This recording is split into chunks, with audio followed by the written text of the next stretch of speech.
Hello guys, स्वागत है आप लोगों का 10,000 वर्ड की एक और नई वीडियो में। तो जैसा कि हम लोगों ने लास्ट एपिसोड में देखा था, लिन फेंग ने मास्टर जिनटाओ को इतनी बुरी तरह से हरा दिया था कि वो अपनी जान बचाते हुए वहां से भागने की कोशिश करने लगा था, लेकिन वो अपने डिसेबल्स को लेकर वहां से भाग पाता उससे पहले ही हमने देखा था कि गोडिस नैनगोंग उसके रास्ते में आ गई थी, जिसके बाद यहीं से हमारे अगले एपिसोड की शुरुआत होती है। तो इस एपिसोड की शुरुआत भी बिल्कुल उसी सीन से होती है जहाँ पे गोडिस नैनगोंग उनके रास्ते में आकर उन तीनों का रास्ता रोकते हुए उन तीनों के ऊपर अपना और प्रेशर डालना शुरू कर देती है, जिसके चलते हम देखते हैं कि वहाँ पे उन तीनों के लिए खड़ा रह पाना भी मुश्किल होता जा रहा था। इवन हम देखते हैं कि मास्टर जिनटाओ के डिसेबल्स की हालत तो वहाँ पे इतनी ज्यादा खराब दिखाई दे रही थी कि वो अपने सर को पकड़ते हुए दर्द के मारे वहाँ पे चिल्लाने लगे थे, जो देखकर मास्टर जिनटाओ भी वहाँ पे गुस्सा होकर चिल्लाते हुए कहने लगा था, अगर यहाँ पे सब कुछ ऐसा ही चलता रहा तो बहुत ही जल्द हमारी मौत हो जाएगी। और ये कहकर वो वहाँ पे अपना पूरा दम लगाकर गोडिस नैनगोंग के और प्रेशर को तो हटाने में कामयाब हो जाता है, लेकिन तब तक गोडिस नैनगोंग उन तीनों को लेकर अपने बुरियल गोड ग्रेवयार्ड के अंदर पहुंच चुकी होती है और दोबारा से वहाँ पे उन तीनों के ऊपर अटैक करने के लिए सोर्ड बुरियल डोमेन को भी एक्टिवेट कर लेती है,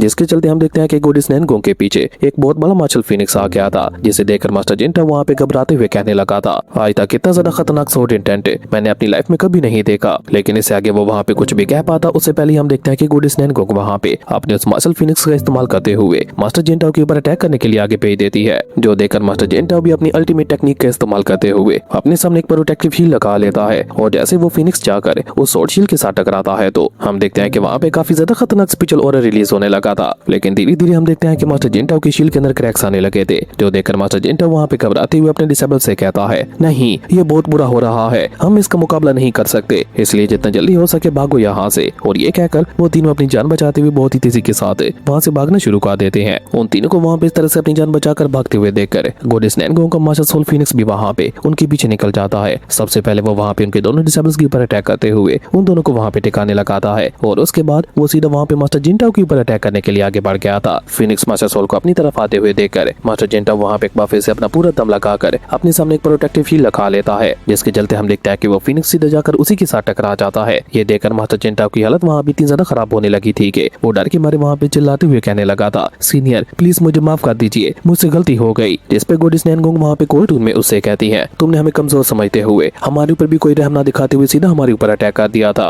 और अगर हम लोग कमजोर होते तो अब तक तुम हम लोगों को खत्म कर चुके होते, तो इस सब के बावजूद भी तुम मुझसे रहम की उम्मीद लगा रहे हो, तुम्हारा गुनाह माफी के काबिल नहीं है। और ये कहकर गोडिस नैनगोंग अचानक से अपने फीनिक्स मास्टर सोल की पावर को बढ़ा देती है, जो कि सीधा मास्टर जिनटाओ की शील्ड को तोड़कर उसकी बॉडी के आर पार चला गया था। और ऐसा होते ही हम देखते हैं कि एक ही झटके के साथ उसकी बॉडी एक्सप्लोड हो जाती है। जैसे मास्टर जिनटाओ की बॉडी वहाँ पे एक्सप्लोड होती है तो हम देखते हैं कि उसकी बॉडी के अंदर मौजूद सारे ट्रेस बाहर निकलते हुए सीधा गोडिस नैनगोंग के पास चले जाते हैं। अब उन ट्रेस की खुशबू पाकर हम देखते हैं कि थंडर ड्रैगन भी सीधा वहाँ पे बुरियल गोड ग्रेवयार्ड के अंदर पहुंच जाता है, और वहाँ पे आकर वो वहाँ पे जोर जोर से हंसते हुए कहने लगा था, एक इमोर्टल एम्परर के एसेंस की पावर का जादू अलग ही लेवल का होता है, वो मुझे खींचते हुए यहाँ तक ले आया। जबकि सामने की तरफ हम देखते हैं कि गोडिस नैनगोंग ऑलरेडी वहाँ पे उसके एसेंस का इस्तेमाल करते हुए उसे अपने बुरियल गोड ग्रेवयार्ड के अंदर ऑब्जर्व कर रही होती है, और इस मौके का फायदा उठाकर थंडर ड्रैगन भी वहाँ पे उस एसेंस को ऑब्जर्व करना शुरू कर देता है। जिसके बाद हम देखते हैं कि वो दोनों ही मिलकर वहाँ पे बुरियल गोड ग्रेवयार्ड से निकलकर बाहर आ जाते हैं, और उन दोनों को अकेले वहाँ पे इस तरह से बाहर आते हुए देखकर बाकी आम कल्टीवेटर्स वहाँ पे हैरान होते हुए कहते हैं, क्या ये दोनों सिर्फ यहाँ पे बाहर आए हैं, वॉइड सोर्ड मास्टर जिनटाओ कहाँ गए। जबकि सामने की तरफ हम देखते हैं कि गोडिस नैनगोंग वहाँ पे सीधा लिन फेंग के पास चली जाती है। गोडिस नैनगोंग को देखकर शाओटियन वहाँ पे उनसे सवाल करते हुए पूछता है, सीनियर वो कमीना सोर्ड मास्टर कहाँ गया। जिस पे गोडिस नैनगोंग वहाँ पे उसकी बॉडी से मिलने वाले ट्रेस को बाहर निकाल कर शाओटियन और बाकी सभी को बताती है कि उसकी बॉडी और सोल पूरी तरह से खत्म हो चुकी है, लेकिन ना उसके ट्रेस बच गए। उन ट्रेस को देखकर शाओटियन के मुंह में तो पानी आ जाता है। वो जल्दी से आगे बढ़कर उन ट्रेस को देखते हुए कहने लगा था, सिस्टर आपने तो वाकई में ही कमाल कर दिया, आपको हराना मुश्किल ही नहीं बल्कि नामुमकिन हो चुका है। और ये कहकर शाओटियन वहाँ पे आगे बढ़कर गोडिस नैनगोंग की चपलूसी करते हुए कहने लगा था, उस बेचारे सोर्ड मास्टर को क्या पता था कि वो किसके साथ टकराने की हिम्मत कर रहा है। शाओटियन को इस तरह से चपलूसी करते हुए देखकर गोडिस नैनगोंग वहाँ पे मुस्कुराते हुए नाम में अपना सर हिलाने लगती है। जबकि हम देखते हैं कि शाओटियन ने आगे कुछ भी कह पाता उससे पहले कि उस ड्रैगन वहाँ पे आगे बढ़कर सेम उसी की तरह गोडिस नैनगोंग की चपलूसी करते हुए कहने लगा था, जब तक गोडिस नैनगोंग हमारे साथ है कोई पावरफुल इमोर्टल एम्परर रियलम का कल्टीवेटर भी हमारा मुकाबला नहीं कर सकता।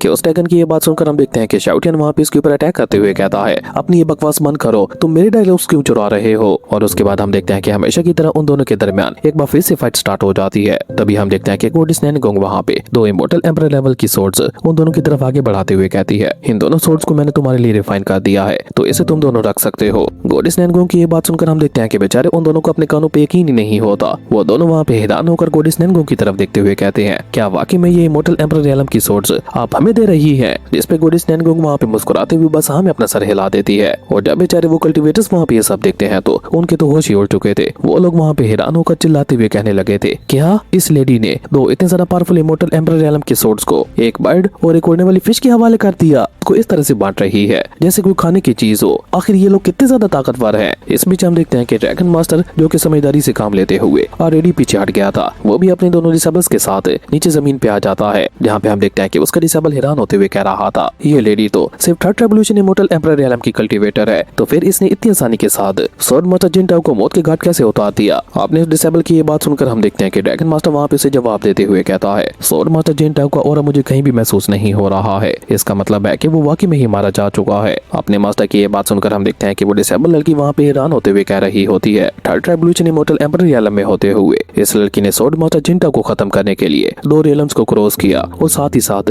उसे इतनी आसानी के साथ खत्म भी कर दिया। आखिर ये पावरफुल बीइंग्स हैं कौन और ये कहां से आए हैं। अपने डिसेबल्स की ये बात सुनकर हम देखते हैं कि ड्रैगन मास्टर वहाँ पे नाम अपना सर हिलाते हुए उनको बताता है कि मुझे ऑलरेडी पता था कि स्वॉर्ड मास्टर जिनटाओ के साथ कुछ ऐसा ही होगा, क्योंकि तुम लोग जिसकी उस थंडर ड्रैगन को देख रहे हो वो दी ग्रेट वर्ल्ड का पैरामोडियल बीइंग है और एंशिएंट एरा में तो कोई उसके आसपास भी नहीं था। हालांकि अब उसकी कल्टीवेशन कम हो चुकी है, लेकिन फिर भी एक पैरामोडियल बीइंग को अंडर एस्टिमेट नहीं किया जा सकता। और रही बात उस स्ट्रेंज लेडी की, तो उसके बारे में आज से पहले मैंने कभी भी नहीं सुना, और अगर मैं सच कहूँ तो वो थंडर ड्रैगन से किसी भी मुकाबले में कम नहीं लग रही है। आपने ड्रैगन मास्टर की ये बात सुनकर हम देखते हैं कि वो लड़का वहाँ पे एक्साइटेड होते हुए कहता है, क्या वाकई में वो एक पैरामोडियल बीइंग है। किसने सोचा था हम लोगों को यहाँ पे पैरामोडियल बीइंग्स भी देखने को मिलेंगे। जबकि हम देखते हैं कि वो लड़की तो वहाँ पे अपने मन ही मन में शुक्र अदा करते हुए कह रही होती है, थैंक गॉड हमारे ड्रैगन मास्टर ने उनके खिलाफ एक्शन नहीं लिया, वरना अब तक हमारा खेल भी खत्म हो चुका होता। जबकि सामने की तरफ हम देखते हैं कि लिन फेंग वहाँ पे एक बार फिर से अपने सभी साथियों के साथ मिलकर इंपीरियल टेंपल की तरफ आगे बढ़ जाता है, जो देखकर वो गार्डियन स्पिरिट उन लोगों को रोकने के लिए वहाँ पे एक बार फिर से बीच में आ जाता है। और स्वॉर्ड मास्टर जिनटाओ को वहाँ पे ना पाकर वो हैरान होते हुए अपने मन में कह रहा होता है, यकीन नहीं होता इस लेडी ने इतनी आसानी के साथ स्वॉर्ड मास्टर जिनटाओ को मौत के घाट उतार दिया। गार्डियन स्पिरिट को वहाँ पे इस तरह से सोचते हुए देखकर थंडर ड्रैगन वहाँ पे आगे बढ़ते हुए उससे कहता है, क्या हुआ, क्या तुम अभी भी हमारे लिए इंपीरियल टेंपल के गेट को ओपन नहीं करने वाले।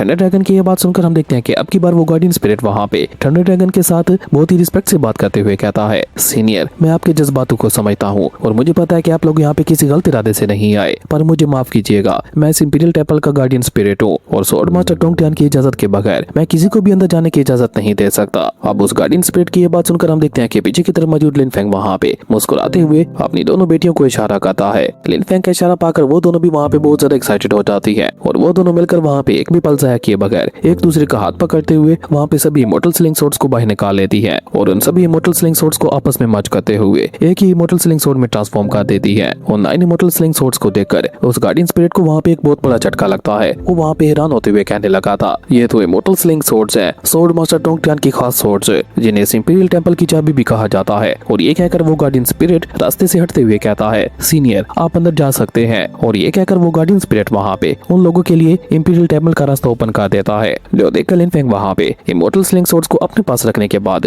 उस गार्डियन का शुक्रिया अदा करता है। और उसके बाद वो वहाँ पे मुस्कुराते हुए अपने सभी साथियों से कहता है, चलो आगे बढ़ते हैं। और ये कहकर लिन फेंग वहाँ पे अपने सभी साथियों के साथ उस पोर्टल के अंदर चला गया था और उन लोगों को वहाँ पे पोर्टल के अंदर जाते हुए देखकर ड्रैगन मास्टर के एक डिसेबल वहाँ पे हैरान होते हुए कहने लगा था, ओ तो इसका मतलब है कि इंपीरियल टेंपल के अंदर जाने के लिए इन इमोर्टल स्लिंग सोर्ड्स की जरूरत थी। काश ये बात हम लोगों को पहले पता होती। और ये कहकर वो गुस्से से अपने पांव पटकने लगा था, जबकि ड्रैगन मास्टर भी वहाँ पे उदास होते हुए कह रहा था, कितने अफसोस की बात है, हम लोगों ने इतनी बड़ी अपॉर्चुनिटी अपने हाथों से ऐसे ही जाने दी। लेकिन हम देखते हैं कि वहाँ पे मौजूद आम कल्टीवेटर्स हार नहीं मानते। उनमें से एक कल्टीवेटर वहाँ पे बहुत ही तेजी के साथ आगे बढ़ते हुए कहता है, स्वॉर्ड मास्टर टोंगटियान की इनहेरिटेंस को हासिल करने के लिए मैं अपनी जान को हजारों बार दांव पे लगा सकता हूँ। और ये कहकर वो भी वहाँ पे बहुत ही तेजी के साथ उस पोर्टल की तरफ आगे बढ़ जाता है। उस कल्टीवेटर के पीछे पीछे हम देखते हैं कि बाकी के कल्टीवेटर्स भी वहाँ पे उसके पीछे आगे बढ़ जाते हैं। लेकिन जैसे वो लोग वहाँ पे गार्डियन स्पिरिट के पास पहुंचते हैं तो गार्डियन स्पिरिट वहाँ पे गुस्सा होकर अपनी स्पिरिचुअल एनर्जी को अनलीश करते हुए कहता है, जो कोई भी इजाजत के बगैर इंपीरियल टेंपल के अंदर जाने की गुस्ताखी करेगा उसे मरना होगा। और ये कहकर वो वहाँ पे उन सभी कल्टीवेटर्स के ऊपर एक डेडली अटैक करते हुए उन सभी का खेल वहीं पे खत्म कर देता है, जिसके चलते हम देखते हैं कि वो सभी हवा में उड़ते हुए बहुत ही तेजी के साथ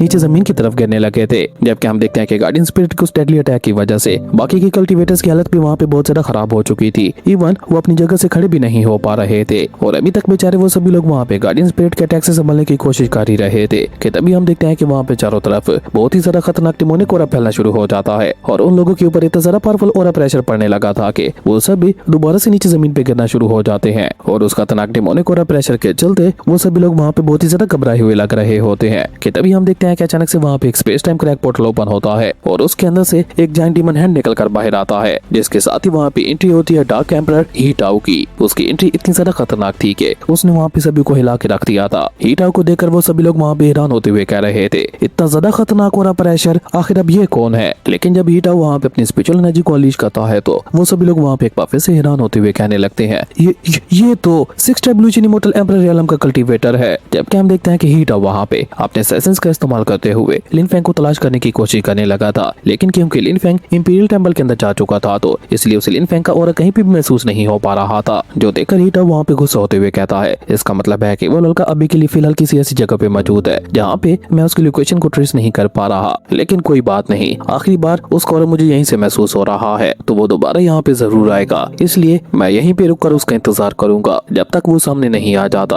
और ये कहकर ही टाओ वहाँ पे एक वॉइड गेट पोर्टल को ओपन करते हुए उसके अंदर जाके छुप जाता है। अब ही टाओ को वहाँ पे आते हुए देखकर ड्रैगन मास्टर वहाँ पे मुस्कुराते हुए कहता है, लगता है आज यहाँ पे चीजें बहुत ही ज्यादा इंटरेस्टिंग होने जा रही है। खैर उसके बाद सीन चेंज होता है और हम लिन फेंग और उसके साथियों को देखते हैं जो कि इस पोर्टल से होते हुए एक अलग ही जगह पे पहुंच चुके होते हैं जहाँ पे अलग अलग प्लैनेट्स और सोड प्लेटफॉर्म्स मौजूद होते हैं। जो देखकर शाओटियन वहाँ पे अजीब समूह बनाते हुए कहने लगा था, ये किस तरह का अजीब सा डोजो है जहाँ पे हर चीज बिखरी हुई है। जबकि इस बीच हम देखते हैं कि थंडर ड्रैगन सीधा वहाँ पे लिन फेंग के पास आकर उसे सलाह देते हुए कहता है, मुझे लगता है कि हम लोग इमॉर्टल स्लिंग सोड का इस्तेमाल करते हुए सीधा सोड मास्टर टोंग टियान की इनहेरिटेंस तक पहुंच सकते हैं। थंडर ड्रैगन की ये बात सुनकर हम देखते हैं कि लिन फेंग भी वहाँ पे बिल्कुल ऐसा ही करता है और वो इमॉर्टल स्लिंग सोड उन सभी लोगों को लेकर एक बहुत बड़े सोड प्लेटफॉर्म के ऊपर ले आती है जहाँ पे एक बहुत बड़ी सोड बनी हुई होती है, जिसे देखकर थंडर ड्रैगन वहाँ पे एक्साइटेड होते हुए कहने लगा था, तो ये है सोड मास्टर टोंग टियान की इनहेरिटेंस। इस सोड पाथ में न जाने कितने हजारों राज छुपे हुए होंगे। मैंने ये कभी नहीं सोचा था कि मैं इसे दोबारा कभी भी देख पाऊंगा। और ये कहकर थंडर ड्रैगन वहाँ पे एक्साइटेड होते हुए लिन फेंग की दोनों बेटियों से कहता है, लिटिल वंस, तुम दोनों बहुत ज्यादा खुशकिस्मत हो जो तुम्हें ग्रेट वन का एंशिएंट पाथ सीखने को मिल रहा है। सोड मास्टर टोंग टियान की सोड आर्ट्स को अच्छी तरह से स्टडी करना। इवन हम देखते हैं कि शाओटियन भी वहाँ पे आगे बढ़ते हुए कहने लगा था, इस सोड आर्ट का इस्तेमाल करते हुए तो मैं भी अपने सोड पाथ को और भी ज्यादा मजबूत बना सकता हूँ और हो सकता है कि ये सोड आर्ट मुझे एम्परर रियलम तक भी पहुंचा दे। लेकिन अभी शाओटियन वहाँ पे ये सब कुछ कह ही रहा था कि तभी हम देखते हैं कि उसकी नजर वहाँ पे हवा में फ्लोट करते हुए एक अजीब सी एनर्जी के ऊपर पड़ती है, जिसे देखकर शाओटियन वहाँ पे थंडर ड्रैगन से सवाल करते हुए पूछता है, सीनियर आखिर वो किस तरह की एनर्जी है। ऐसा लग रहा है कि उस एनर्जी के अंदर कोई स्प्रिंग बीइंग मौजूद है जो कि मुझे अपनी तरफ खींच रहा है। जिस पे थंडर ड्रैगन उस एनर्जी को गौर से देखते हुए कहता है, ये एम्परर ग्रेड का कियोस सोड लॉ है जिसके अंदर ट्रू ओरिजिन एसेंस मौजूद है। अगर तुम इसे रिफाइन करते हुए ऑब्जर्व कर लेते हो तो तुम सीधा एम्परर रियलम में ब्रेक थ्रू कर सकते हो। और ये कहकर जब थंडर ड्रैगन वहाँ पे आगे बढ़कर उस एनर्जी को चखता है तो उसके रोंगटे वहाँ पे खड़े हो जाते हैं। वो हैरान होते हुए कहने लगा था, मैंने ये कभी नहीं सोचा था कि इस जगह पे ऐसा कमाल का ट्रैप छुपा हुआ होगा। वहीं नीचे की तरफ हम देखते हैं कि लिन फेंग की दोनों बेटियां अपने फादर से कहती हैं, फादर क्या हम इन लाश को ऑब्जर्व कर सकती हैं। वहीं लिन जायू तो एक्साइटेड होते हुए लिन आयु से कह रही होती है, मुझे तो ऐसा महसूस हो रहा है कि इन्हें ऑब्जर्व करते हुए हम लोग डायरेक्ट अपना ब्रेक थ्रू भी कर सकते हैं। अपनी दोनों बेटियों की ये बात सुनकर हम देखते हैं कि लिन फेंग वहाँ पे प्यार से उन दोनों के सर के ऊपर हाथ फेरते हुए कहता है, ऑफ कोर्स तुम इन्हें ऑब्जर्व कर सकती हो लेकिन ज्यादा जज्बाती मत हो जाना और अपना ख्याल रखना क्योंकि इमॉर्टल एम्परर लॉज को रिफाइन करना इतना ज्यादा आसान भी नहीं होता। लिन फेंग की ये बात सुनकर हम देखते हैं कि वो दोनों भी वहाँ पे हमें अपना सर हिला देती है। जबकि सामने की तरफ हम देखते हैं कि शाओटियन वहाँ पे अपनी ट्रू फॉर्म में आते हुए कहता है, सबसे पहले मैं ट्राई करूंगा। और ये कहकर वो अपनी दोनों गर्लफ्रेंड्स को लेकर बहुत ही तेजी के साथ वो सुप्रीम टायर की तरफ आगे बढ़ जाता है। लेकिन जैसे वो वहाँ पे उसके पास पहुंचता है तो अचानक से हम देखते हैं कि उस एनर्जी से इतनी ज्यादा पावरफुल स्पिरिचुअल एनर्जी अनलीश होती है कि शाओटियन वहाँ पे उड़ता हुआ वापस से नीचे आ गिरा था और शाओटियन के पीछे पीछे कियोस ड्रैगन जो कि आगे बढ़ रहा था वो भी शाओटियन के हिट की वजह से सीधे नीचे जमीन पे आ गिरता है। वहीं शाओटियन खुद को संभालने के बाद गुस्सा होते हुए कहने लगा था, ये क्या बकवास है, ये स्पिरिचुअल और एनर्जी मुझे रिजेक्ट कर रही है। और ये कहकर वो गुस्से से वहाँ पे बेचारे कियोस ड्रैगन को पीटना शुरू कर देता है। और इसी कमाल के सीन के साथ ही हमारी अमेजिंग एपिसोड यहीं पे खत्म हो गया था। दोस्तों अगर आप लोगों को ये वीडियो अच्छी लगी तो लाइक कर दें और अगर चैनल पे नए आए हो तो सब्सक्राइब करते जाना। तो मिलते हैं एक न्यू वीडियो में, तब तक के लिए बाय।